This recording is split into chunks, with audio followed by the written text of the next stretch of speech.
Boa tarde a todas, boa tarde a vocês que estão nos assistindo aí. Privilégio compartilhar a palavra de Deus. Hoje nós começamos aqui cedo, às 5 horas da manhã.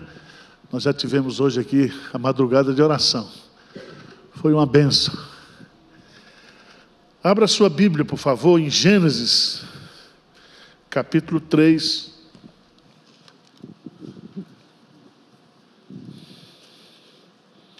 Gênesis, capítulo 3, versículo 12. Esse versículo vai nos dar o tema da meditação. São 15:09 agora. Eu serei breve e objetivo. Gênesis, capítulo 3, versículo 12. Vamos ler juntos? Então disse o homem: a mulher que me destes por esposa, ela me deu da árvore e eu comi. Não se faça de vítima. É a nossa meditação. Aqui está um exemplo. Exemplo de Adão, que pecou, e na hora que Deus o confrontou, ele simplesmente diz que a culpa era de Deus porque fez a mulher, que ele não pediu para fazer. E a culpa dele ter desobedecido foi porque a mulher deu e ele comeu. O que significa isso? Vitimismo. Ou seja, o ato ou a atitude mental de sempre nos colocar como vítimas. A culpa é sempre do outro. Eu sou a vítima. Todos nós sabemos que nós somos vítimas de acidentes, nós somos vítimas de assalto, nós somos vítimas de sequestro, nós somos vítimas... É outra coisa.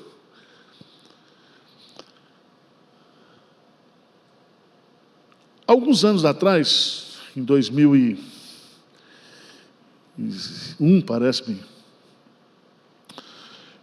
8 adolescentes americanos, eles tinham aproximadamente 15 anos cada um, eles estavam pesando 180 quilos cada um, média de 160 a 180.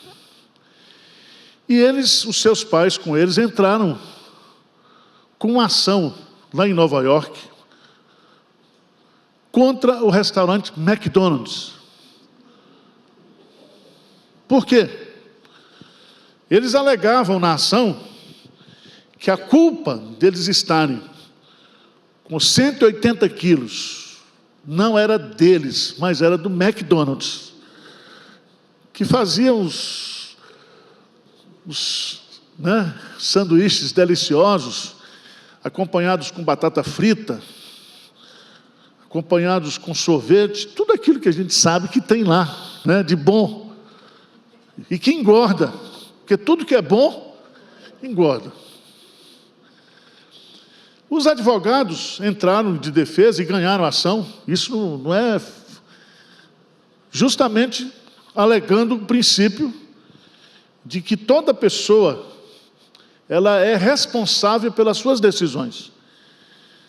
Então não foi o McDonald's que decidiu vender, foram os adolescentes que decidiram comprar. E eles sabiam o que estava comprando e o que estava comendo. Então, o lema do vitimismo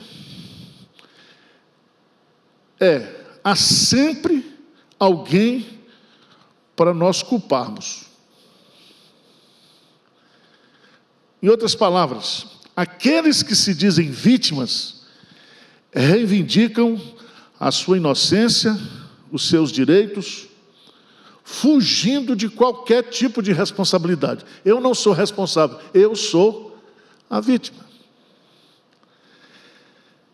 Esse é um assunto muito interessante, e tem até um caso que eu vou contar aqui, vocês não precisam rir, porque é trágico e cômico ao mesmo tempo. Uma senhora molhou o seu gato, deu um banho no gato, e colocou o gato para secar dentro do aparelho de micro-ondas.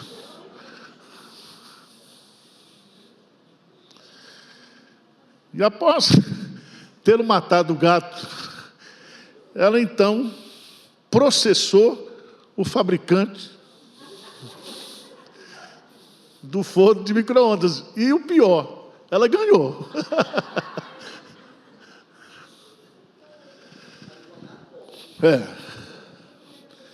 O vitimismo está invadindo hoje a igreja, está invadindo as novas gerações, né? As novas gerações. Somos vítimas. E é tão interessante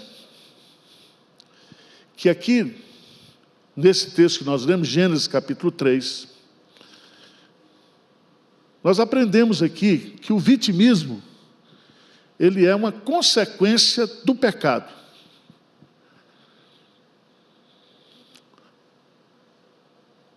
Adão se faz vítima aqui porque ele não teve coragem de chamar para si, diante de Deus, a responsabilidade de dizer: eu sou responsável. Todos nós conhecemos a história, né? Deus fez primeiro o homem, e quando Deus deu a ordem para o homem, de toda a árvore do jardim comerás livremente, mas do conhecimento você não deve comer, porque no dia que dela comer, certamente morrerás. Eva não tinha sido criada. Eva foi criada justamente na continuação dessa narrativa. E Deus, quando vai chamar aqui, ele não chama por Eva, ele chama por Adão, porque Adão era o responsável. Adão era o responsável. E hoje, na sociedade, o conceito bíblico de pecado está sendo rejeitado. Há muita coisa que a Bíblia chama de pecado e que as pessoas estão dizendo que é doença, que é distúrbio de comportamento.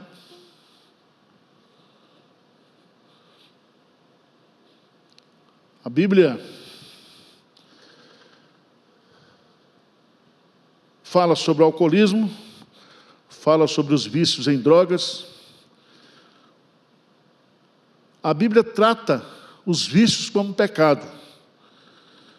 A sociedade hoje não trata esse assunto como pecado, mas usa um nome médico, que significa dependência química.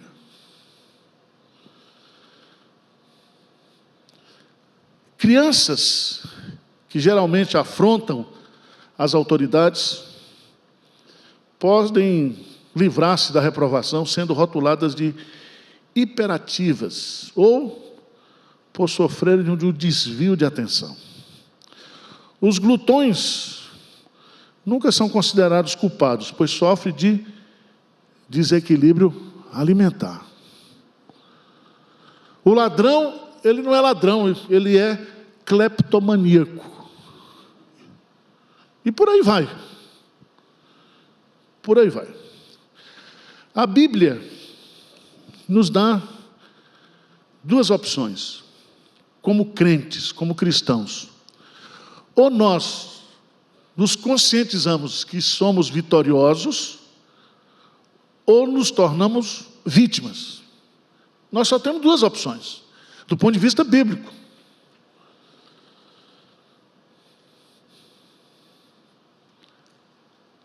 E aí eu queria colocar para vocês aqui alguns pontos que eu acho que seria interessantes para a gente tratar dessa tendência que nós temos da nossa pecaminosidade humana de sempre nos colocarmos como vítimas. E nós não somos vítimas. Por favor, eu quero abrir lá em Romanos. E eu queria colocar o primeiro princípio aqui, Romanos, 2 Coríntios, capítulo 5, por favor. Melhor. 2 Coríntios, capítulo 5, versículo 10. O que diz aí? Porque importa que todos nós compareçamos perante o tribunal, para que cada um receba o bem ou o mal que tiver feito por meio do corpo. Todos nós somos responsáveis individualmente pelas nossas decisões. Então não adianta você chegar diante de Deus e querer colocar culpa no outro e se colocar como vítima, que não funciona para Deus. Você se lembra de Davi, lá no Salmo 51, né? Ele diz para Deus, no Salmo 51, que a culpa não foi de Betseba, não foi a beleza de Betseba, não foi a janela do banheiro de Betseba que estava aberto. Davi, ele não coloca a culpa para ninguém. Veja no Salmo 51, ele coloca claramente: compadece-te de mim. Veja quantas vezes ele vai usar o pronome oblíquo ou o pronome na primeira pessoa.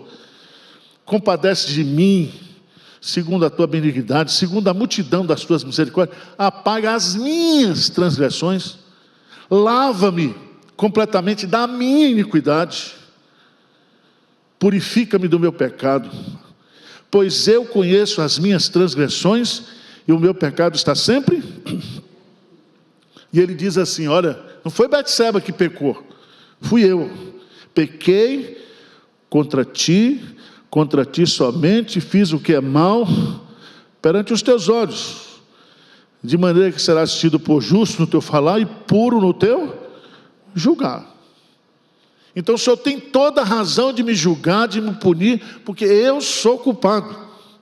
Assume o erro, chama para si a responsabilidade.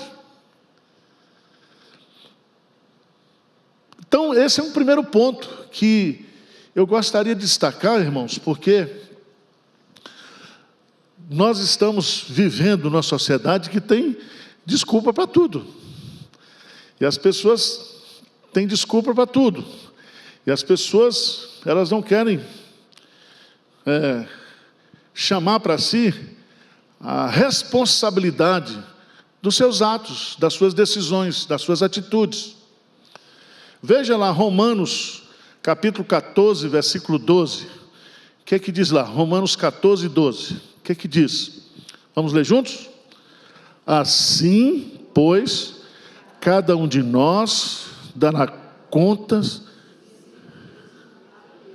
Então Deus deu uma vida para cada um, para que cada um tome conta da sua vida, não da do outro, porque você vai prestar conta da sua vida. Então não culpe os outros, não transfira a responsabilidade para os outros. Assuma a responsabilidade dos seus atos. Então esse para mim é o primeiro ponto para a gente vencer esse negócio de vitimismo, de querermos colocar a culpa nos outros do que está acontecendo comigo e com você.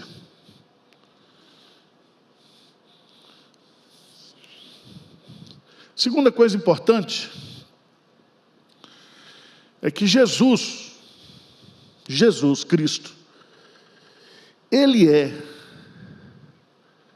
a principal vítima da história.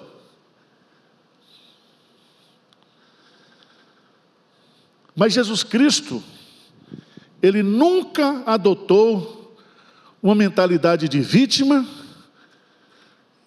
e nem assumiu um vitimismo. Jesus foi vítima dos nossos pecados, ou não? Ele foi à cruz por causa dos nossos pecados. Jesus Cristo foi vítima do ódio do seu povo, dos seus irmãos, das autoridades religiosas da sua época. Jesus foi vítima do Império Romano, do ódio do Império Romano. Mas Jesus Cristo, ele nunca se colocou como vítima. Na cruz ele diz: Pai, perdoa-lhes, porque eles não sabem o que estão fazendo. Abra sua Bíblia, por favor, lá em Marcos, capítulo 10, versículo 45. Marcos 10, 45. O que diz aí? Vamos lá? Pois o próprio Filho do Homem não veio para ser servido, mas para servir e dar a sua vida em resgate. Então veja bem, eu não vim para ser, mas para servir. E eu tenho um propósito. A minha vida tem um propósito. E o propósito pelo qual eu vim a este mundo, foi justamente dar a minha vida para salvar outras pessoas. E aqui Jesus, ele sendo Deus, não teve por usurpação o ser igual a Deus. Antes ele o quê? Esvaziou-se, assumindo a forma de servo. E como servo, na forma de servo, foi obediente até a morte, morte de cruz. Ele diz: tende em vós o mesmo que sentimento que houve em Cristo Jesus. Então, nós precisamos olhar para Jesus como aquele que tinha um propósito de vida e que nada que acontecera com ele durante o seu ministério, durante a sua vida, fez com que ele assumisse essa condição de vítima. Ele nunca se vitimizou. Ele nunca se colocou achando que a culpa era dos outros. Não, ele assumiu a forma de servo, ele assumiu a sua missão. Ele tinha um propósito de vida, e isso deu sentido para ele. Então, se você sabe por que você nasceu, o que você está fazendo aqui, você nunca vai se tornar uma vítima. Santo Agostinho, ele diz que quando a gente compreende que a vida é um presente de Deus, é uma dádiva de Deus, a gente não se torna vítima. A gente agradece. A gente vive a vida como ela é. Vocês estão entendendo ou não? Então, qual é o primeiro princípio para vencer? Chame para si a responsabilidade dos seus atos. Você é as suas escolhas, as suas decisões. Errou, errou. Acertou, acertou. Você é responsável. Segundo, olhe para Jesus como aquele que foi a maior vítima da história, mas nunca se vitimizou. Nunca. Terceiro princípio.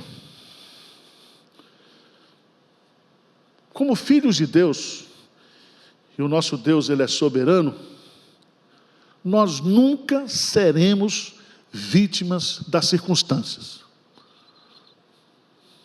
Está certo? Nunca. Em outras palavras, aquilo que acontece conosco, seja coisa boa ou seja coisa ruim, tudo está debaixo da soberania de Deus.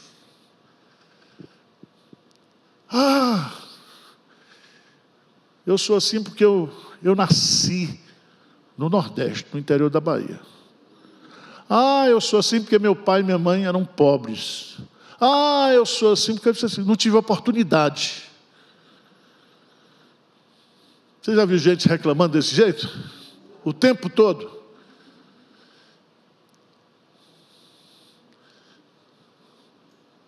Lá em Jeremias, Deus acabou com um ditado que havia lá em Israel. E o ditado era esse: que os pais comiam uvas verdes e os filhos é que ficavam com os dentes, o quê? Desbotados. Aí ele diz: agora não tem mais isso. Cada um é responsável pelos seus atos. Diante de Deus, você colocar a culpa da sua situação no outro e nas circunstâncias, isso não resolve. Não resolve. Fez um casamento errado? Fez, pronto. Tenta outro. Agora vê se capricha na escolha. Começou um negócio, não deu certo. Não foi o governo, não foi a inflação, não foi o Covid. Para com isso. Tudo está debaixo da soberania de Deus. Romanos 8, 28. Todo mundo gosta desse versículo, né? O que diz Romanos 8, 28? Sabemos que o quê? Todas as coisas cooperam para o bem daqueles que amam a Deus, daqueles que são chamados segundo o seu propósito. Então, se nós somos filhos de Deus, se nós amamos a Deus, tudo que acontece conosco está debaixo da providência e do propósito de Deus. Tem um personagem bíblico que me encanta, tá? É José. Veja lá em Gênesis 50, 20. José, ele viveu debaixo do ódio dos seus irmãos. Foi vendido, não foi assassinado porque Deus não permitiu. Depois ele vai trabalhar com Potifar. A mulher de Potifar dá em cima dele. Ele não cai na armadilha, foge, é preso injustamente. E ele passa 13 anos da sua vida, as coisas só dando errado. Já aconteceu com você assim? E quando começa a quebrar as coisas em casa? Quebra tudo, quebra o carro, quebra a geladeira, quebra o fogão. Aí você já começa a botar folha de arruda, achando que tem mal olhado. Porque a desgraça vem atacado. Veja o que José diz lá em Gênesis 50, 20. Vamos ler juntos? Vamos lá? Vós, na verdade, intentastes o mal, porém Deus o tornou em bem, para fazer como vedes agora, que se conserve muita gente em vida. O que vocês fizeram comigo foi uma coisa horrível, inaceitável, mas isso estava debaixo do plano de Deus. Amém? Então, às vezes as pessoas estão desesperadas.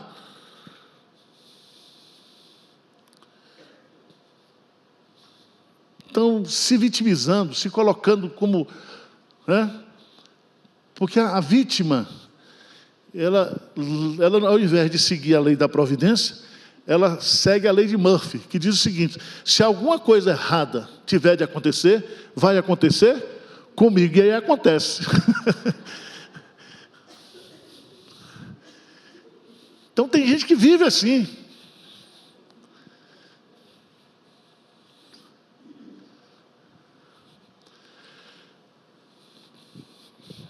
Eu queria terminar, porque tinha muita história para contar, mas eu vou só encerrar com uma, que está lá no Evangelho de João, capítulo 5.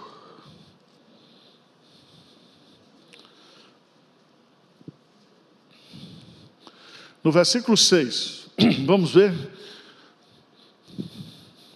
João 5, 6, o que diz? O que diz? Jesus, vendo deitado e sabendo que estava ali há muito tempo, perguntou-lhe: queres ser curado? Qual era a resposta que ele teria que dar? Eu quero ou não? Porque ele estava há 38 anos ali, O local que ele estava tinha uma multidão de enfermos, cegos, coxos, paralíticos. Jesus vai e se dirige a ele exclusivamente e pergunta para ele: você quer ser curado? Qual foi a resposta do danado? Veja lá, versículo 7, o que é que diz? Respondeu-lhe o enfermo: Senhor, não tem ninguém que me ponha no tanque quando a água é agitada, pois enquanto eu vou, desce outro o quê? Antes de mim. Veja bem, a resposta dele não tem nada a ver com a pergunta de Jesus, porque ele estava querendo dar o quê? Uma de vítima. Se era todo mundo aleijado ali, todo mundo era vítima. Você já notou que tem gente assim? Ó, eu só não estou melhor porque ninguém me ajuda. Eu só não vou para frente porque ninguém me dá a mão. E aqui vem, e a resposta de Jesus é tranquila. Jesus, no versículo 8, diz assim: então disse Jesus: levanta-te, toma o teu leito e anda. Imediatamente ele foi curado. Então, às vezes, irmãos, nós não recebemos bênçãos de Deus porque nós nos colocamos diante de Deus como vítimas. E a gente esquece o que está lá em Efésios capítulo 1, que em Cristo nós fomos abençoados com toda sorte de bênçãos espirituais. A gente esquece o que está lá em 1 João capítulo 5, que todo aquele que é nascido de Deus é vencedor. E vence o mundo. E vence o mundo por meio da sua fé. Da sua fé. Então Deus, ao nos regenerar, ao nos tornar novas criaturas em Cristo Jesus, colocou dentro de nós um DNA vitorioso. Paulo diz que nós somos em Cristo Jesus mais que vencedores. Então sai desse negócio de vítima que você vive aí. Não casei ainda porque eu estou gordo. Sim, a culpa é de Deus? Então fecha a boca e vai andar. Toma uma atitude.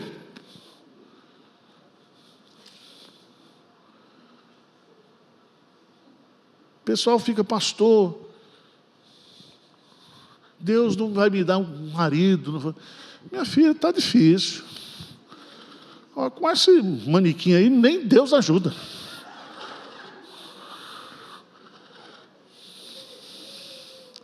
Não é assim? O cara quer um emprego, aí você pega o currículo dele, não dá, é tentar a Deus. Então nós precisamos chamar para nós a responsabilidade e assumir uma postura de gente, o quê? Vitoriosa. Amém? E tudo isso que aconteceu com você, circunstancialmente, não faz de você um derrotado, um fracasso. O que intentarem fazer contra você, para derrubar você, Deus vai transformar o mal em bem. Então mude a sua mente, vira a chave aí, de vítima para vitorioso. Amém? Vamos ficar de pé, vamos orar e vamos expulsar daqui todo espírito de derrota, de vitimismo.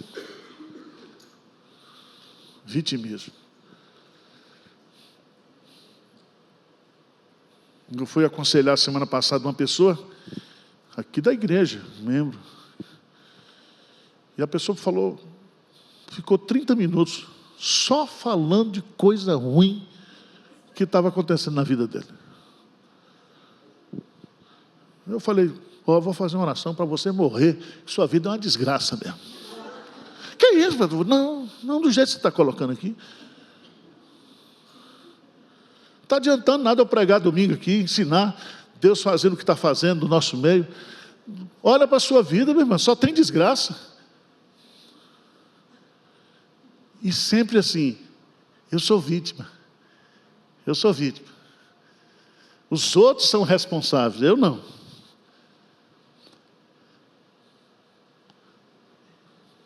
Vocês entenderam o que eu estou dizendo aqui ou não?